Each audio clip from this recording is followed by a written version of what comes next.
Bonjour, bonsoir tout le monde. Une nouvelle fois, on va parler du titre très problématique du Paris Saint-Germain en Ligue des Champions. Comme je vous l'avais dit dans une précédente vidéo, je pense que le match entre le PSG et l'Inter était truqué. Je vous avais apporté toutes les preuves de ça.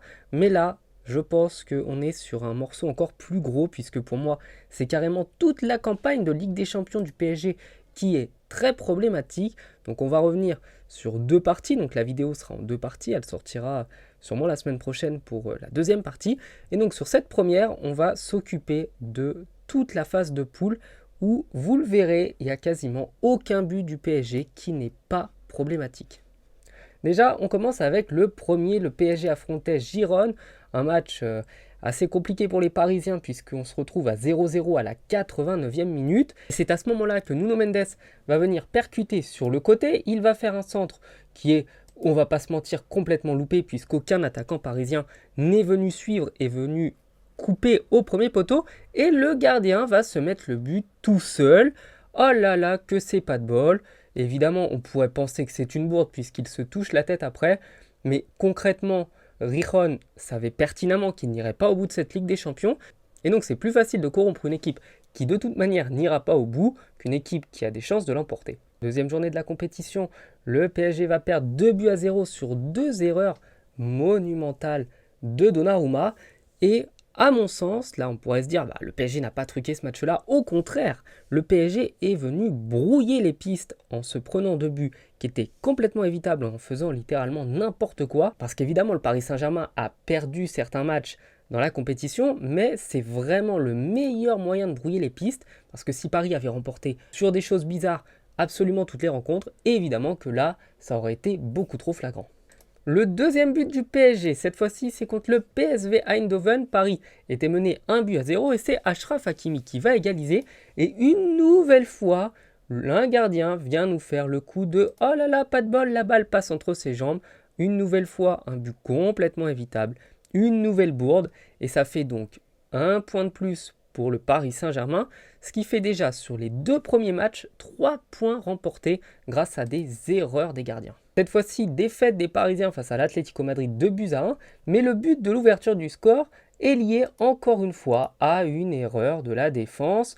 Regardez bien, on le voit déjà, il y a un premier joueur qui va glisser, donc ça, petite glissade étonnant au moment où Barcola est en situation, en position dangereuse. Derrière, les Parisiens vont perdre la balle. La défense de l'Atlético va faire absolument n'importe quoi. Clément Lenglet, je le rappelle, est un joueur d'origine française qui, étonnamment, vient donner la balle à Dembélé, qui est un joueur français. Et ça nous fait donc, sur cette énorme bourde, 1-0 pour le Paris Saint-Germain. Finalement, Paris va perdre cette rencontre. Mais sur les 3 premiers matchs, il y a déjà les 3 buts qui sont complètement bizarres. Cinquième journée de la compétition, nouvelle bourde bizarre des joueurs du Paris Saint-Germain. Cette fois-ci, c'est Safonov qui, lui aussi, sur un coup de pied arrêté, vient se prendre un but complètement grotesque et ridicule. Mais comme je vous l'ai dit, c'est le meilleur moyen de brouiller les pistes parce qu'aucun gardien sur Terre ne ferait l'intervention que Safonov a eue sur ce corner. Et donc, quand on voit ce que Donnarumma a fait, ce que Safonov aussi a fait, franchement, bien joué de la part des Parisiens parce que personne n'a rien vu. Et s'amuser à jouer, à être aussi proche de l'élimination pour au final venir truquer les rencontres, c'était vraiment balèze. Sixième journée, le Paris Saint-Germain qui était en difficulté apparemment devait se battre contre Salzbourg, devait remporter ce match pour espérer rester dans la compétition. Et les joueurs de Salzbourg vont avoir des attitudes bizarres. Déjà sur le premier but, ils laissent tout le temps à Barcola. Il a au moins 3-4 secondes pour faire son centre. Après, le défenseur, il vient faire semblant de sauter parce que ses pieds ne décollent absolument pas pour permettre aux joueurs parisiens de prendre la balle de la tête et de pouvoir justement inscrire le but. Donc c'est complètement bizarre. Il y a le gardien qui demande un hors-jeu, donc il y avait peut-être une position bizarre, peut-être même une faute au départ de l'action sur le joueur qui fait qu'il n'a pas sauté, on ne sait pas, on ne saura jamais. Sur le deuxième but des Parisiens, on se rend compte que sur l'action, il y a 4 joueurs de Salzbourg qui sont plus proches de la balle que le Parisien qui vient marquer, et étonnamment, personne ne se réveille, personne ne bouge, personne n'accélère, on laisse tranquillement le joueur parisien pouvoir reprendre la balle, Et on vient se jeter au sol alors que le Parisien va frapper. C'est littéralement n'importe quoi comme façon de défendre. Bon, sur le troisième but, il n'y a pas grand chose à dire. Pour une fois, le but, il a l'air réglo. Donc voilà, qu'on ne vienne pas m'accuser d'être un rageux. Si je trouve des trucs bizarres sur tous les buts, faut peut-être pas abuser. Ensuite, très intéressant, c'est carrément le match qui valait l'équivalent d'un 64e de finale, puisque c'est celui contre Manchester City où les Parisiens vont être menés 2-0 à la 50e minute. Et on ne voyait pas ce PSG revenir parce que jouer contre Manchester City, c'est quand même toujours compliqué. Sauf quand les défenseurs de Manchester City décident de faire n'importe quoi. Le joueur va se jeter complètement. Barcola, il a tout le luxe, tout le temps qu'il veut pour pouvoir donner la balle à Dembélé. Le joueur de Manchester City ne va pas gêner Dembélé et Dembélé va pouvoir marquer tranquillement. On voit bien à l'attitude des... Ensuite, le deuxième but, l'égalisation de Barcola. Et bien là, c'est rigolo parce que la frappe de Doué, elle est jolie, on va pas se mentir. Mais le gardien de Manchester City reste par terre. Il reste par terre, il reste sur les fesses, il ne bouge pas. La balle, la frappe de Barcola, elle va à 2 à l'heure et il fait un tout petit geste du bras et c'est tout.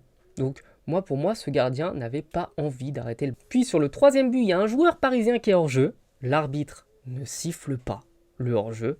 Alors oui, soi-disant, c'est pas lui qui fait action de jeu, mais il est hors jeu. Et normalement, désolé, mais les hors-jeu, ça siffle en fait. Et donc, c'est le joueur le plus petit de l'effectif parisien qui se retrouve étonnamment tout seul. Il n'y a personne qui a suivi, il n'y a personne qui a fait le marquage, qui vient reprendre la balle de la tête, tirer sur le gardien, et le gardien ne l'enlève pas.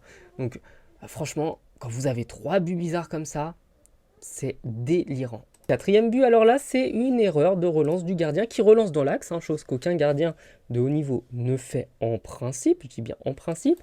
Puis derrière, il y a un hors-jeu, parce que pour moi, il est complètement hors-jeu. Enfin, c'est pas normal qu'il se retrouve dans cette position-là. L'arbitre, au début, va donner la bonne décision, il va refuser le but pour hors-jeu, avant de changer d'avis.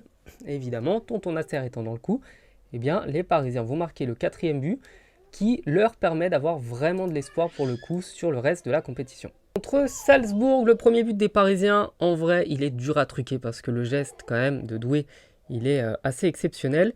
Mais pour moi, c'est pas normal qu'un attaquant puisse se retrouver dans les 5,50 m tout seul. Le gardien doit déjà mieux faire dans un premier temps, puis les défenseurs doivent vraiment l'aider.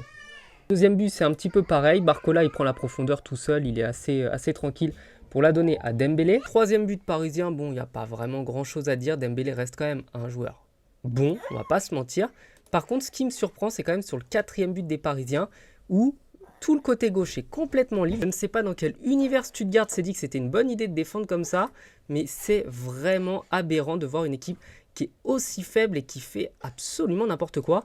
D'autant que Hakimi se retrouve au milieu de 5 joueurs et il arrive quand même à s'en sortir. Bref, c'était du délire. On va s'arrêter là pour la première partie du parcours plus que bizarre du Paris Saint-Germain. N'oubliez pas que cette vidéo était évidemment parodique, c'était une blague. Bien sûr, bien entendu, dans aucun monde le Paris Saint-Germain n'aurait pu autant se mettre en difficulté. Les Parisiens se qualifient pour les 16e de finale seulement sur la dernière rencontre. C'était absolument pas joué. Battre Stuttgart n'était pas non plus une certitude. Les Parisiens ont été éliminés quasiment toute la compétition. Ça a été vraiment très dur. Dans cette première partie, moi-même, je doutais du PSG, je l'avoue.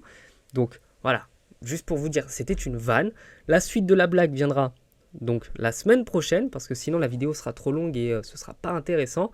Donc n'hésitez pas à vous abonner pour la suite et n'hésitez pas surtout à commenter et à me dire si j'ai réussi à vous avoir ou pas.